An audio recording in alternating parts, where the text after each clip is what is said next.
Et à 10h07, on est en compagnie de Mathieu Driol, le responsable du trading action chez Day by Day. Bonjour Mathieu. Bonjour Fabrice. Mathieu, voilà, petit rebond ce matin. On a ça souvent en début de semaine et puis c'est pour mieux s'écrouler en fin de semaine. On a déjà eu ce scénario la semaine dernière. Est-ce qu'il faut se méfier de ce rebond ce matin? Un rebond technique à votre avis? Pour l'instant, oui. C'est un rebond technique. Je n'ai pas de franchissement de résistance. Alors en intraday, sur le Stoxx 600, la première résistance notable, entre guillemets, j'ai des petits niveaux vraiment en très très court terme, mais en intraday c'est 339,60. C'est un niveau qui avait fait polarité entre le 12 janvier et le 14. C'est aussi pas très très loin du gap. Donc tant qu'on est sous cette zone, bien cette reprise restera technique. Elle peut potentiellement aller au maximum entre 350 et 352. Cette zone-là, par contre, moi, je vais essayer de la vendre.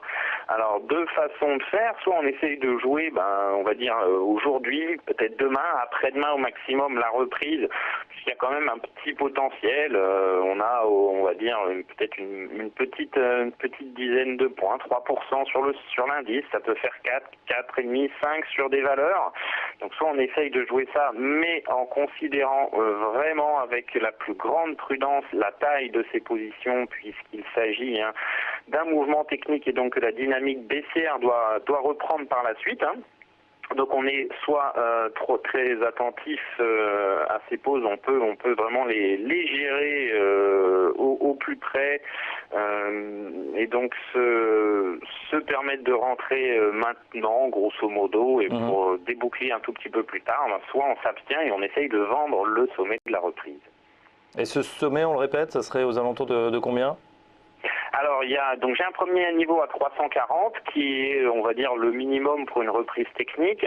La zone idéale pour moi, en tout cas celle que je vendrai avec, je vais pas dire sans regarder le contexte, mais avec vraiment une grande facilité en termes de rendement risque, c'est cette zone des 348-350.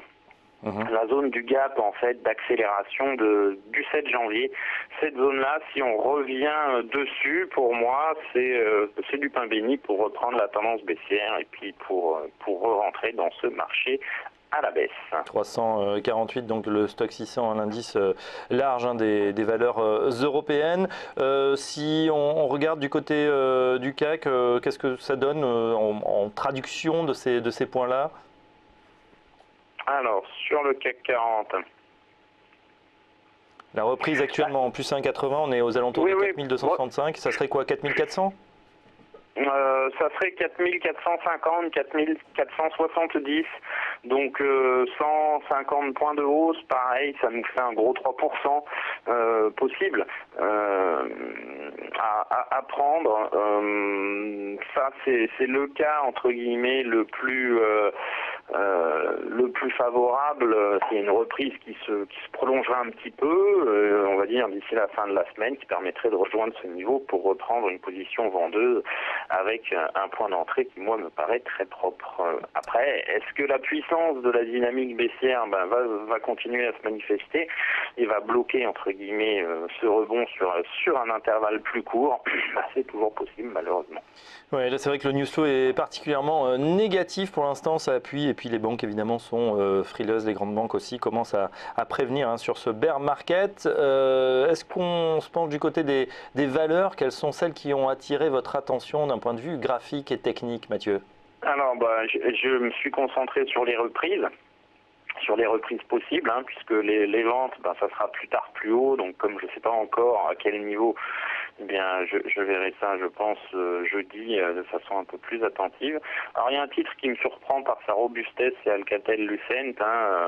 Est-ce que c'est un rachat de Nokia ou pas? En tout cas, les cours ont corrigé depuis 4 jours, c'est la première fois qu'ils le faisaient depuis le début décembre. Ça paraît être suffisant, entre guillemets. On peut retourner vers les derniers sommets, vers 3,87. Le stop se situerait sous les plus bas d'hier, 4,55, et on rentrerait aujourd'hui.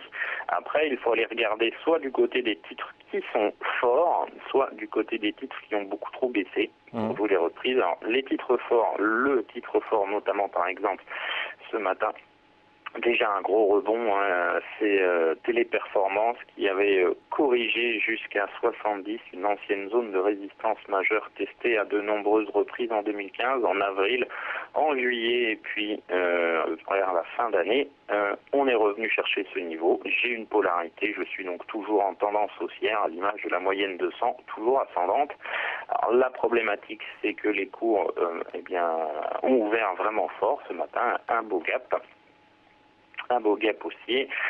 Idéalement, faut attendre un petit pullback sur le haut du gap, vers 73 pour rentrer. Si on a cette opportunité, on pourra jouer une poursuite de la reprise. Ouais, Téléperformance, près de 5% de hausse ce matin, 4,93. On est tout près des 75 à 74,08. On avait un sommet. C'était une des rares valeurs qui avait quand même très bien performé en fin d'année, en allant presque toucher ses plus hauts aux alentours de 79,80. C'est une valeur forte. C'est une valeur forte, tout à fait. Donc c'est intéressant, soit dans les reprises, soit on se positionne sur les valeurs fortes. Valeur forte, ça veut dire qu'elle va plus monter que le marché ou moins baisser. Donc ici, on attend qu'elle monte plus, entre guillemets, ce qui est vrai d'ailleurs, elle fait 5%, le marché ne prend pas 5%. Le potentiel, c'est un retour sur les sommets vers 78-25, on essaye de rentrer vers 73 et on considère le gap, donc aux alentours, juste sous 72 comme étant le stop. L'autre possibilité, quand on a des reprises techniques comme ça à jouer, c'est de jouer des titres très très survendus. Et là, ce qu'on joue, c'est un mouvement bref, mais violent et rapide. On veut surtout pas forcément conserver parce qu'ils sont structurellement faibles. Je pense par exemple à ArcelorMittal, donc le secteur des matières premières qui a énormément souffert. Le titre aussi. En bourse, son parcours est très très compliqué. J'ai donc énormément de positions en fait de vente à déboucler sur une reprise technique. C'est ça que l'on joue dans cette reprise. Là, les cours tentent de franchir une petite résistance descendante qui date de la fin décembre en intraday. On aurait donc un signe de reprise, un petit gap aussi ouvert ce matin. Donc on place le stop sous ce petit gap, donc sous 3,11. On essaye de rentrer au mieux, on va dire. Là on vaut 3,33. Pourquoi pas peut-être essayer de gratter 3,30 au maximum, et puis on vise une reprise vers 3,65 puis 3,94 à horizon 2 jours par exemple. Un autre titre, Mathieu, peut-être du côté de la baisse? En vente, non, j'ai pas grand-chose. Je veux pas vendre maintenant. Si je veux vendre, je veux vendre plus tard. Parce que j'ai pas de rendement risque sur ces niveaux actuels de prix. Mes stops sont trop loin sur les titres. Même si on prend, par exemple, regardez Crédit Agricole, qui est donc un secteur faible, la banque, une valeur faible, elle avait beaucoup baissé. Le problème, c'est que le stop vendeur de Crédit Agricole, le tout premier, c'est 10,38. On vaut 9,50. Moi, personnellement, je ne peux pas rentrer. Idéalement, si je dois rentrer, c'est vers 10. Donc, il me faut un pullback un peu plus fort, un peu plus prononcé pour pouvoir rentrer avec un rendement risque encore correct à 9,50. Le problème, moi, c'est que mon stop, il ne bouge pas. Mon stop, il est à 10,38 au minimum.